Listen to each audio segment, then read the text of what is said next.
Hi everyone, my name is Lauren Smallwood and I'm going to be discussing one of my favorite authors who is German, named Hans Fallada, and his novel Every Man Dies Alone.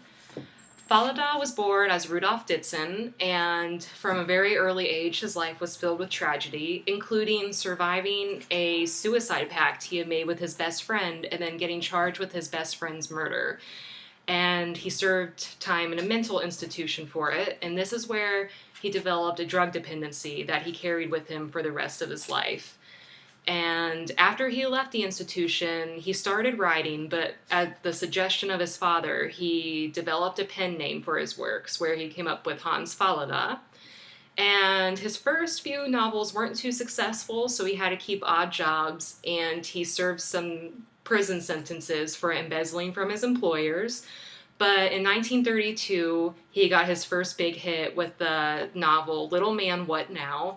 And it became a big hit, and they adapted it to the stage, and Universal Pictures in America turned it into a movie, and this was his first taste of success. So in 1934, World War II is happening, and most artists and authors are leaving Germany because they don't want to be imprisoned for any of their works. But he doesn't see his work as a threat, so he decides not to leave. And then he gets into an argument with his landlord, and things go downhill when he gets labeled as anti Hitler. And he mysteriously starts spending more and more time in mental institutions. And there's conflicting information why, but most people think it was because of the government in Germany trying to keep him from publishing anything anti political because he was so popular at this time. And after he left, he was given the case files of a couple in Berlin who had started an anti-Hitler, anti-Nazi resistance movement in their apartment, just an elderly couple, just the two of them. And for years, they got away with leaving postcards with messages all over Berlin. And the SS thought that it was a big group behind it, and when they were finally caught, no one could believe that it was just this man and woman who did it themselves.